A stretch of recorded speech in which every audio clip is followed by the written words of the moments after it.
What's up guys, it's me Eric B and welcome back to the channel. In this video we're going to be doing a first ride on this 2020 Kawasaki ZX-6R. Stay tuned.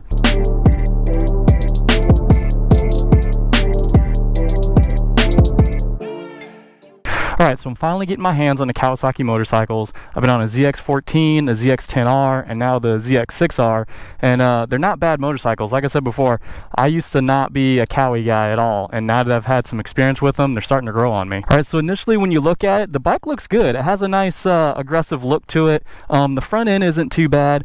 I still favor the Yamaha R6 4th generation as far as the 600s go, but this would probably be my second pick. I do like how they have the turn signals integrated into the body here. You know, that's way better than some of the other ones where they actually have it kind of sticking out on the side, and even when they have it integrated in the mirrors, that's pretty nice too. Also, I like what Kawasaki does with the brake rotors. I don't know if that's like for looks or if that's actually serves a purpose for like weight saving or anything like that. Also, from the dealer, you can buy it with a quick shifter up and down. All right, and as far as mods go on this bike, the owner doesn't have a whole lot done to it, but I do see this I don't know how you say it, Puig or something like that, aftermarket windscreen. You guys are probably going to kill me in the comments about the pronunciation of that.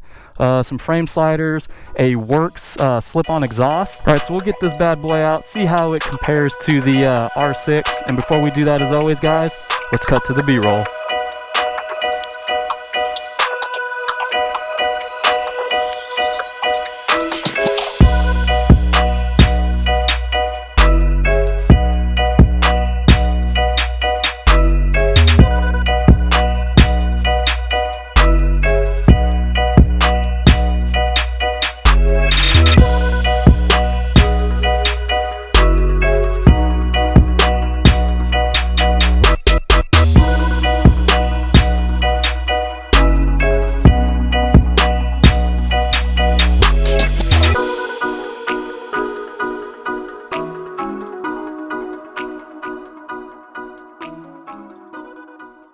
All right, let's do this.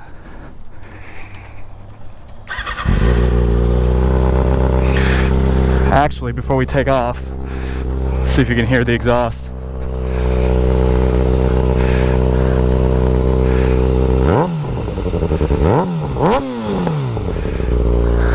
She sounds nice.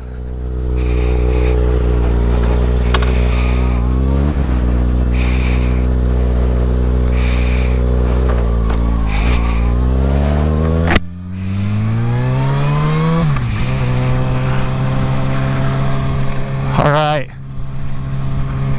so right from the get-go, this thing feels pretty good. Like I said, when I did the R6 review, it's been a while since I've been on a sport bike, so it just feels really aggressive to me, you know, having to get my legs up super high. But overall, not too bad.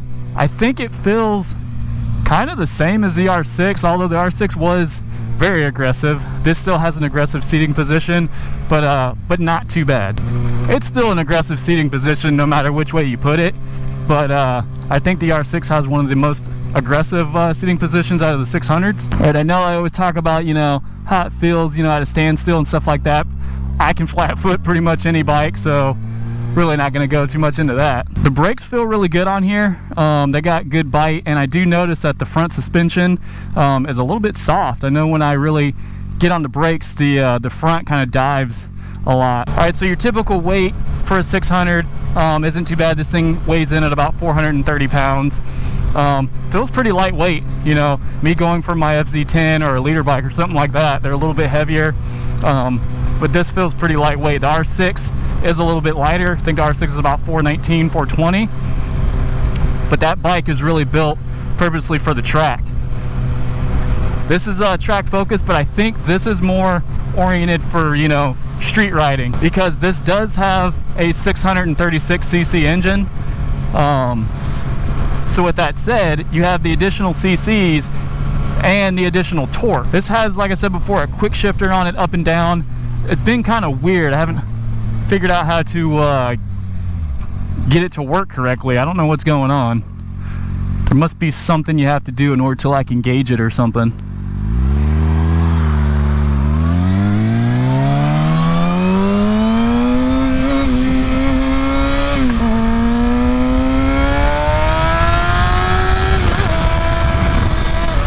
There we go. Quick shifter's weird on here. This quick shifter's weird. Like, you can't keep it pegged and then hit it. You gotta like flip the throttle. I have no idea why. Alright, let's get right into it, shall we?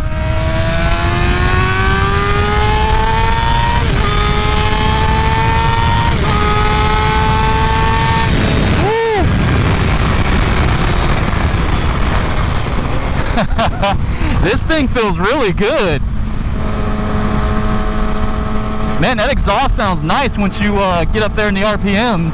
So already, between this and the R6, they both sound really good when they are screaming up top. R6 though, man, oh, that thing sounds good. But initial power, you can feel the actual power in this thing a little bit more down low because it adds a little bit more torque. So this is pushing about 127 horsepower and about 52 pound-feet of torque. So like I said, I think that kind of helps out a little bit better for riding around town, you know, on the street and stuff like that, because you get more down-low torque. The R6 is more like a scalpel, man. That thing is just, it's lightweight, it's really good with handling, and all your power is up top. So in my opinion, this is a better all-arounder for the street and the track. Got good bottom end to mid-range, and then you still get some top end as well. Trying to still figure this quick shifter out, man.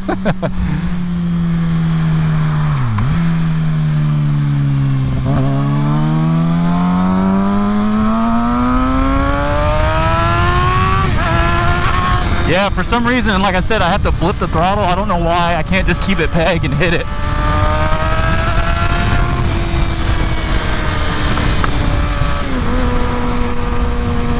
Weird. Man, this is a good bike, man. Kawasaki does not disappoint.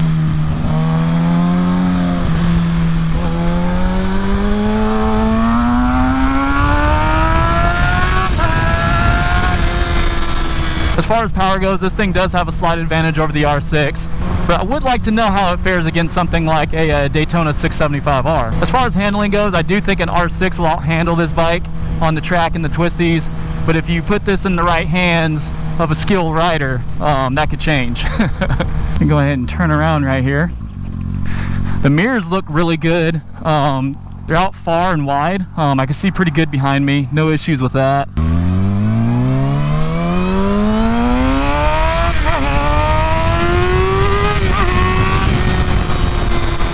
And the display looks really good as well. You know, the 600s, they don't get the nice digital TFT displays and stuff like that. But that's fine, man. I'm fine with that. These look good. Same as the R6, you know, it's got the nice analog tack here, and then, you know, speedometer and everything else is digital LCD.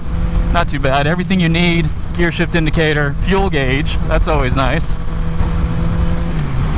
And then, as you can see here, I don't know how well you can see on the GoPro, but you do have a power mode where you get full power and then low power, and then traction control and ABS. Yeah, I actually think this display on the ZX-6R looks better than the display that's on the ZX-10R. So the looks on this bike does look pretty good. I still favor the looks of the R6, no doubt. That thing is sexy. But this is probably my second pick in the 600 class when it comes to looks.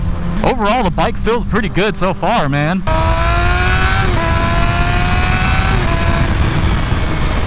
Yeah, so if someone knows what the deal is with this quick shifter, man, let me know down in the comments below. It's just weird. I actually have to blip the throttle in order to activate it. Suspension's kind of soft, like I said before, but that's not too bad, especially for street riding.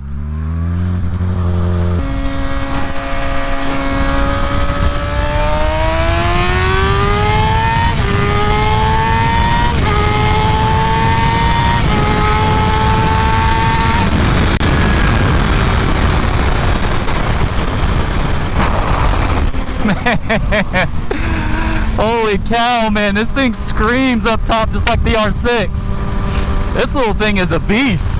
Alright, so out of the big four, the ZX-6R and the R6 are probably the more two popular ones, in my opinion. I know a lot of people have Gixxer 600s as well. I still need to ride a CBR 600RR, which will be coming soon. Really, my only dislike right now is this quick shifter. I just haven't figured it out yet.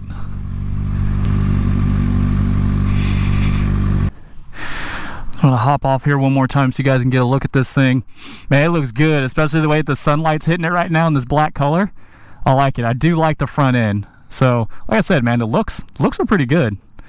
Not too bad. So now this thing's got me thinking, man. I definitely want an R6, but how do I want one of these? I don't know. I don't know. I really don't know. Tough choices. All right, let's get out of here.